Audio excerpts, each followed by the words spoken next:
Là, qu'est-ce qu'il y a à faire? Tout. Voilà. And you cross from Argentina to here by bicycle. Yeah. Il est en train de bouffer un iguane. J'apprends à vivre au moment pour cette énergie-là, à la transformer. C'est ici que j'ai cassé ma caméra tout à l'heure. Masque, tuba, chapeau, machette. C'est quoi ce délire? Ça remplit un morceau de la coque, on va dire, allez, 10 cm.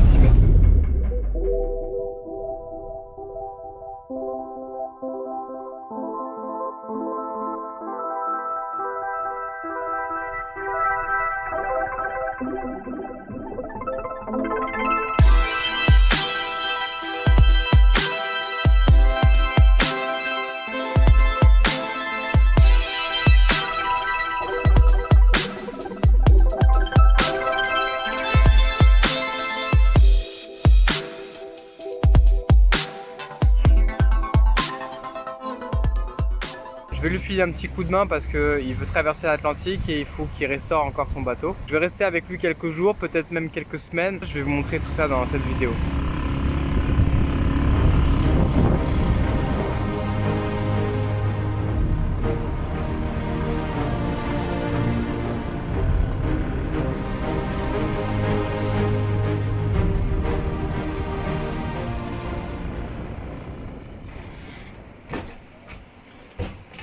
Ça y est, j'ai rejoint Adrien qui est en train de retaper un bateau qu'il a acheté au Guatemala. Et là, en gros, il est encore en piteux état, même si ça fait plusieurs mois qu'il travaille sur ce bateau-là. Et il compte sur l'aide de volontaires, donc il a fait appel à des volontaires. Donc moi, je suis venu aussi lui porter un coup de main. Je vous avoue, il y a énormément de travail. Là, qu'est-ce qu'il y a à faire? Tout. Voilà.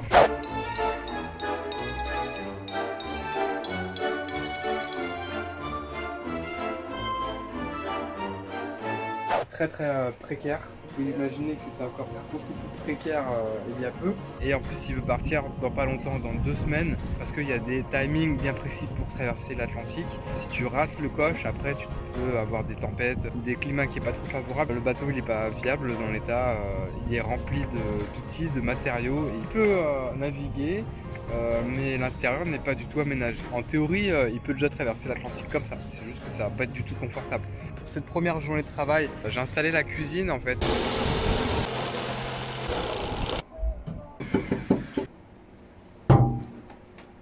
Ça la débrouille, c'est des pièces qu'il va récupérer à droite à gauche. Il essaie de faire ça avec le moins de moyens possible.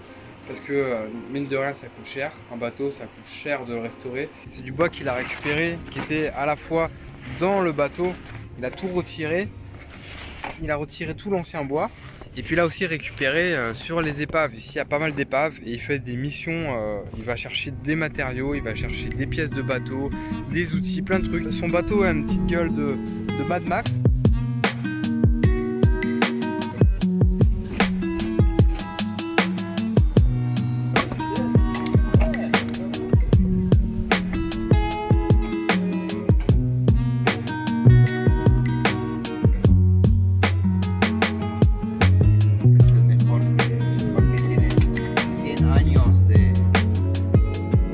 Max, il vient de Russie et il charbonne toute la journée comme un ouf. Là, hier, il nous a fait, il a continué la cuisine que j'avais démarré à ce niveau-là. Là, il a fait les petites étagères et il s'arrête pas, le gars. C'est une machine.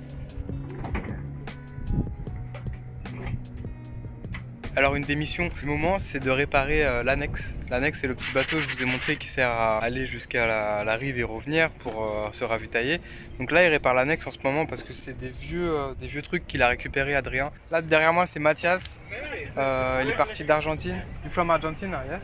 Argentina. And you cross from Argentina to here by bicycle? Yeah. Yes. How many countries? 15.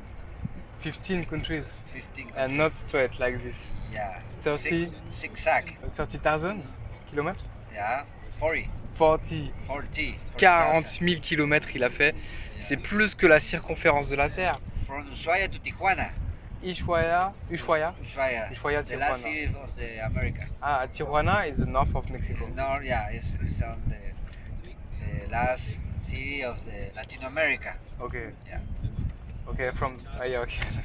Only Latin America. So you finish your mission. Yeah. Yes. J'apprends à vivre au moment, ouais, de laisser tout ce des mauvaises influences, à penser au passé, ou qu'est-ce que ça sera demain. Alors j'essaye de vraiment réduire au bon moment et apprécier. Et là, la vie, c'est une médecine qui m'aide à voir ces trucs. Et voir Il y a un pourquoi que je suis toujours sur la terre, parce que c'était pas le temps d'y aller. Doucement, je m'éloigne de la esclave de la société. Être libre, Max. C'est comme ça. Et il s'est fait voler son vélo, le pauvre. I say someone robbed your bicycle. In Playa. Someone de Roban. Porta.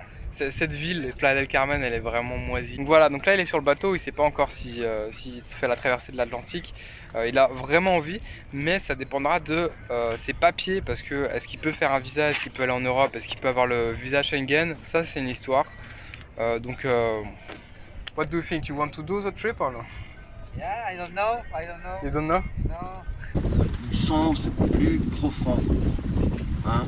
Florian, je pense à des fleurs. Il y avait ta mère qui a arrosé la plante et c'est Florian, elle voit la grandir, grossir peut-être pas. Grossir, c'est ça, c'est vrai? Ouais. Alors, avoir les épaules comme ça, être heureux de ce qu'ils voient, et pas seulement. Il y a beaucoup de gens qui voient que ceux qui ne voient pas. Ils parlent beaucoup de ça sans faire quelque chose. Alors c'est tous de l'énergie perdue. Et si tu prends cette énergie-là, à la transformer à la énergie que moi j'ai ma vision, alors on sera aller au paradis. Non, parce que nous sommes, oui, ils sont libres. Ils sont libres, eux. Think big, act small. Il y a plein d'autres voiliers autour. Et c'est très convivial en fait, c'est comme des voisins. Et les gens viennent, on se dit bonjour, et puis des fois ils viennent prendre l'apéro. Et je savais pas qu'il y avait une vraie ambiance comme ça de voisins de voiliers en fait. On s'échange des idées, on s'échange même des objets. Ils savent qu'Adrien est en train de reconstruire son bateau. Il est en pas bon état par rapport à. Il est en mauvais état son bateau, Adrien, par rapport aux autres bateaux qui sont là. Il y a vraiment un esprit de solidarité entre les différents navigateurs, très fort esprit communautaire, et souvent c'est des gens très libres, vraiment très libres, qui respirent la liberté. Aujourd'hui c'est le jour de repos, on va faire une petite journée expédition. On va aller en face là-bas, là-bas il y a des petits récifs.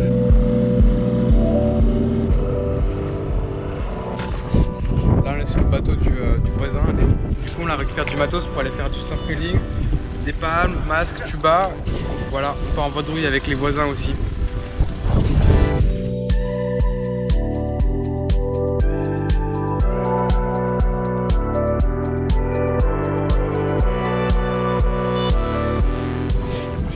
C'est une île ici? Massim, il a tellement d'énergie, c'est incroyable.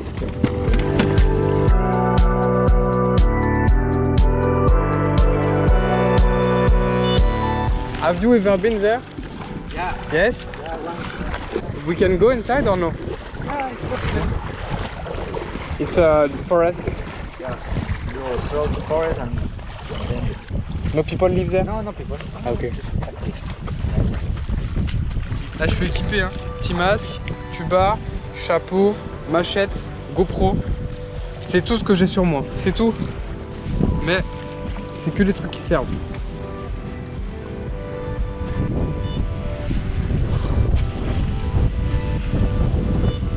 Ah, la vue elle est plutôt sympa là.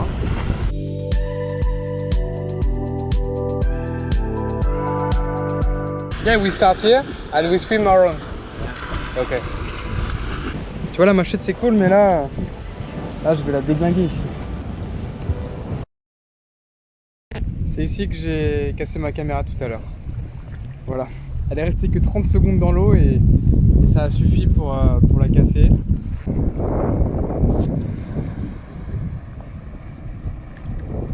On est retourné au bateau pour prendre à manger, pour aller manger sur l'île. Et j'en ai profité aussi pour mettre quelque chose en place pour réparer ma GoPro. C'est comme ça qu'il faut faire si jamais vous faites tomber des appareils électroniques dans l'eau. Il faut d'abord le désoxyder avec du vinaigre blanc. Et puis après, il faut tout simplement le mettre Dans du riz. Faut mettre dans du riz, il faut laisser ça un jour ou deux. Tiens, vas-y, je vais essayer pour voir. Là, elle est là depuis une demi-heure. Non, ça ne marche pas. En fait, le riz, il absorbe l'humidité, mais le problème, c'est que l'eau salée elle est hyper oxydante. Et je suis pas sûr de pouvoir récupérer ma caméra. Il nous prépare quoi, le capitaine? On chauffe les trucs que les gens ont ramenés, quoi. On a du riz, de la soupe de carottes, une petite omelette. Voilà. Et voilà, hein. Un petit repas, la bonne franquette. Ouais.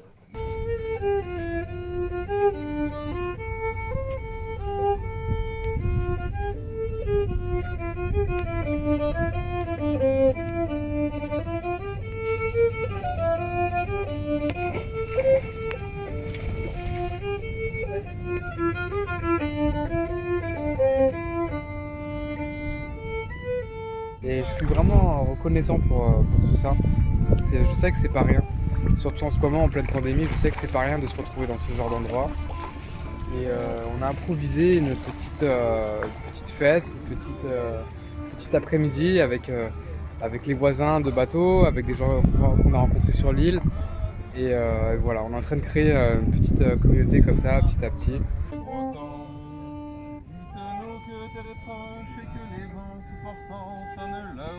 Le petit chien là, il appartient à un gars qui a un bateau à côté de chez nous, un voisin quoi, un Italien.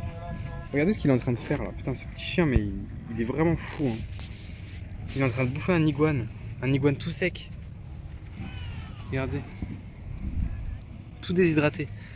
Et là, il bouffe la patte de l'iguane.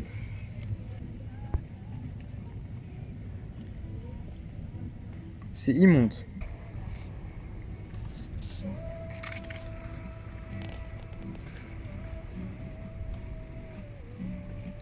Avec le pote Léo, là, on va essayer de choper du barracuda. Il a un harpon dans son bateau, donc on va aller récupérer le harpon. Ça serait bien d'en choper un ou deux pour le petit barbecue de ce soir. T'as déjà pêché au harpon? Ah, tu veux pêcher ici? Ok. T'as attrapé quoi? J'ai attrapé barracuda, à la ligne, à la pêche quand j'étais petit. Il y a tout, hein. Il y a mon masque, mes pannes, mon masque.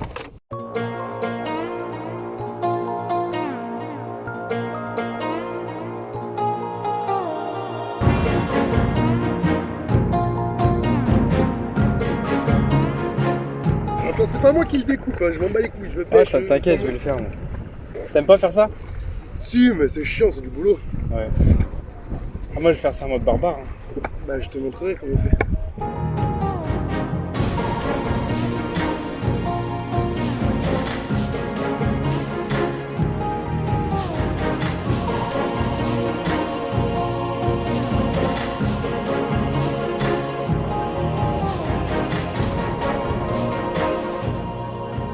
Voilà, ça fait peut-être une heure hein, qu'on est là. Une heure que je suis sur le bateau et que Léo il est en train de chercher un poisson. Pas sûr pour le barracuda, pas sûr. Ma poche, je suis dingue. En plus, franchement, ils sont pas faciles, mais ça va. Ouais. Genre, ils sont pas à 40 mètres de profondeur. C'est la journée où on a enchaîné les échecs. Bah personnellement, j'ai perdu ma GoPro.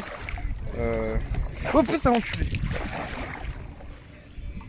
Je me suis fait attaquer par un crabe. Je l'ai vu arriver dans l'eau hyper vif. Il a couru vers moi cet enculé.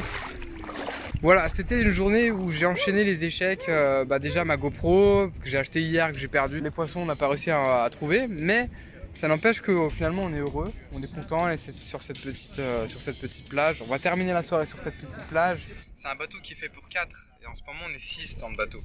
Et le fait de vivre à 6 ensemble, on se gêne les uns des autres, on se marche les uns sur les autres et il faut faire un effort constant pour ne pas se situer dans la zone où quelqu'un travaille ou quelqu'un fait quelque chose. Et c'est pas évident de trouver un endroit justement où se poser. Au début j'avais l'impression d'arriver sur une épave, dans une déchetterie, une casse ou un chantier naval, je sais pas comment trop le qualifier. Mais petit à petit, je sais pas, j'avais en même temps l'impression de me sentir chez moi, impliqué dans le projet. J'ai eu un déclic peut-être au bout de 3 jours. Je me suis visualisé au milieu de l'océan, au milieu de rien du tout. Je lui ai dit que je voulais venir avec lui. Après ça dépendra si je suis pas malade, si j'ai pas le mal de mer constamment, parce qu'il y a des gens qui ont tout le temps le mal de mer. Alors rester 3 mois avec le mal de mer c'est très compliqué. Donc je vais rester, on va faire des tests là ces prochains jours, voir comment je me comporte à bord. Ça c'était ma mission d'hier et puis un petit peu aujourd'hui aussi. Ce petit escalier là pour pouvoir monter sur le bateau, parce qu'il n'y en avait pas, c'était compliqué pour monter. Donc en gros j'ai pris une planche, je l'ai découpée en 4. Et puis j'ai fait en sorte que ça s'adapte ici sur l'armature. Je l'ai poncé pour pas qu'on s'abîme les pieds. Et voilà, tout simplement. Qu'est-ce qui se passe? Qu'est-ce qui se passe? C'est quoi ce délire? Oh là là!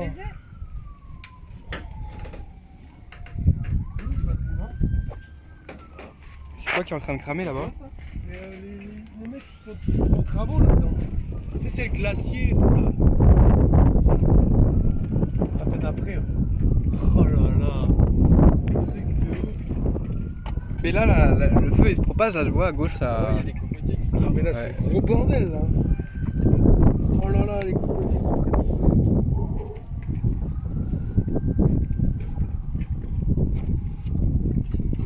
Oh, ça va vite hein les trucs chauds.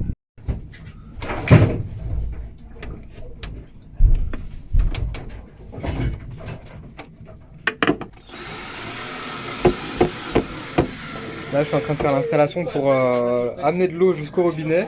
En gros ici il y a une pompe, ça pompe directement l'eau de mer. Donc là je suis en train de la solidariser, vous voyez pas trop parce que c'est sombre, je suis en train de la fixer. Puis après il faut rallier les tuyaux, un pour l'eau de mer et un pour l'eau claire. La cuisine qui commence à ressembler à une vraie cuisine, ça fait vraiment plaisir. Le four avant il était par terre, là il a bien encastré, il y a le petit frigo. Et puis là, il y a tous les plans de travail et tout. Vous voyez le four là? On l'a mis sur levier.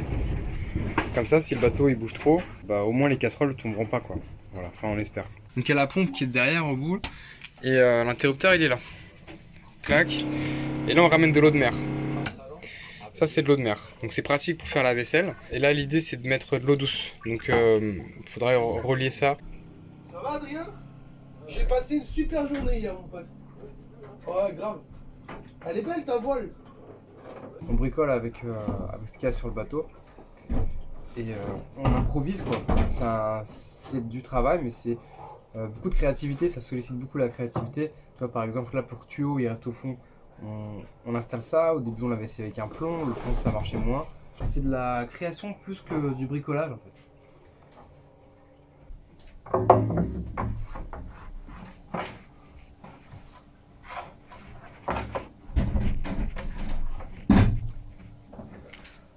C'est comme ça.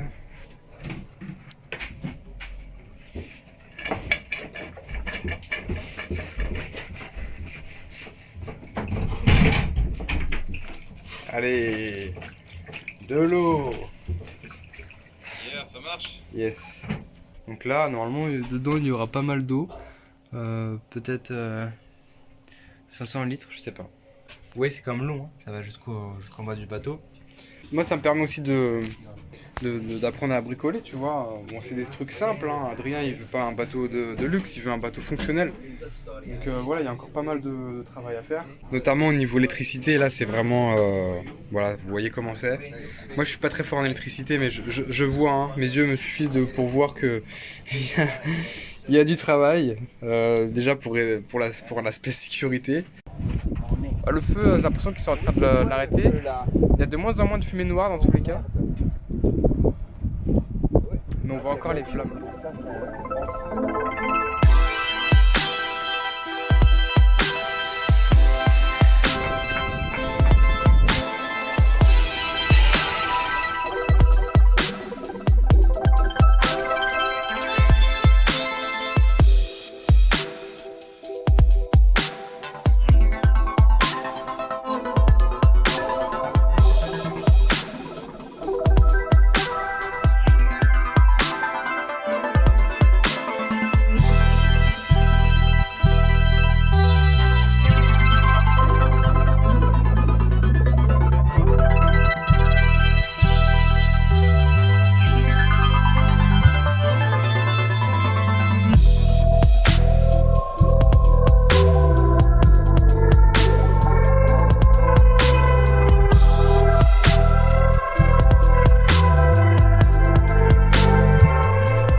Aujourd'hui on a eu la première galère sur le bateau, première galère on va dire sérieuse. Je vais vous montrer un petit peu, je vais filmer la situation, vous allez voir.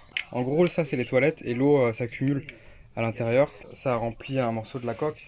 Pas beaucoup hein, on va dire allez 10 cm. On a installé l'aspirateur pour aspirer l'eau à l'extérieur. En fait ce qui est intéressant là c'est que j'apprends sur le tas. Et là dans ce genre de situation il faut réagir vite, même si le problème il est infime. C'est de l'eau qui rentre dans la coque, c'est grave. Et du coup, il faut régler le problème rapidement. Là, la fuite a été pas évidente à voir, c'était un petit truc.